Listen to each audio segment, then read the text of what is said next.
વ્યવસાય ખાનગી કંપનીમાં ઇજનેર એવા કરજણ તાલુકાના વેમાર ગામના ખેડૂત રાકેશ પટેલે લાલ કેળાની પ્રાકૃતિક ખેતી કરી અન્ય ખેડૂતોને પ્રેરણા પૂરી પાડી છે। આવશ્યક પોષક તત્વો અને સ્વાસ્થ્ય લાભોથી ભરપૂર લાલ કેળાની ખેતી કરનાર ગુજરાતમાં આ એકમાત્ર ખેડૂત છે। આ કેળાની ખૂબ જ માંગણી છે।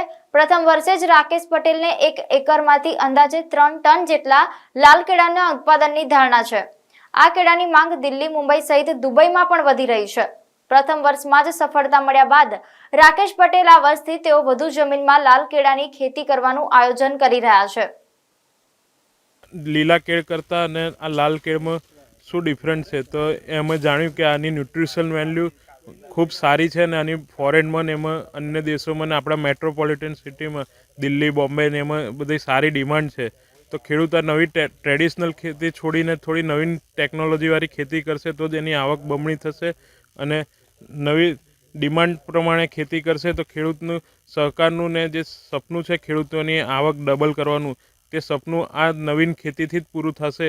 અને ટ્રેડિશનલ ખેતીથી ના આ ખેતી એમને કરી છે તે ઓર્ગેનિક ખેતી છે એટલે એમાં બી જે આપણે પેસ્ટિસાઇડનો ને એનો આના વિશેનું જોયું, આનું પ્રોડક્શન ને એના પછી અમે અહીંયા ટીશ્યુ ક્યાંથી મળે છે શોધી અને અમે ટીશ્યુ મંગાવ્યા। 300 જેટલા ટીશ્યુ મંગાવ્યા હતા, એમાંથી લગભગ 250 જેટલા થયા, થોડા ફેલ ગયા અને એક ચાલુ કર્યું। આ લગભગ 2022માં અમે મંગાવ્યા હતા અને ત્યારથી 15 મહિના થયા। 15 મહિના પછી આનું પ્રોડક્શન આવ્યું છે।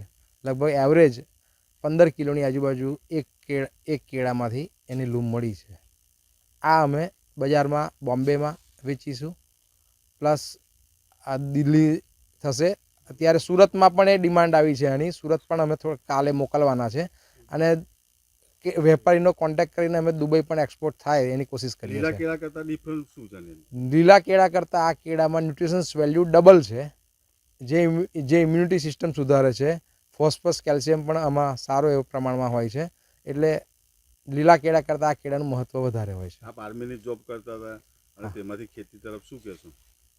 ખેતી તો મારો બાપદાદાનો ધંધો હતો, એટલે ખેતી અને અત્યારે જોબ પછી મને સાઈડમાં શોખ પણ છે, એટલે અત્યારે તો હું જોબ કરું જ છું GSFCમાં, સાથે સાથે શોખથી ખેતી પણ કરું છું। એટલે ખેતીમાં અમે નવી પ્રાકૃતિક ખેતી ચાલુ કરી છે। આમાં અમે કોઈ કેમિકલ કે વાપરવાનો બિલકુલ ઉપયોગ નથી જ કરતા, જેના લીધે અમારા પપૈયાની પણ ખેતી છે એ પણ નેચરલ ખેતી છે અને આ કેળીની પણ ખેતી નેચરલ છે। લાલ કલરના કૂતરો નથી લાગતું કોઈ આવે તો અહીંયા જુએ તો?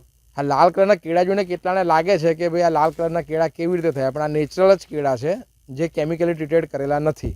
પપૈયા પણ અમારા અહીંયા તમે ખાશો તો આનો ટેસ્ટ એટલો સ્વીટ હશે, આ નેચરલ કરેલા છે, ઓર્ગેનિક રીતે પપૈયા કરેલા છે, એટલે આમાં અમે ખાલી છાણ વગર બીજા કશાનો ઉપયોગ કર્યો નથી। શું છે ખેડૂતો માટે સંદેશ?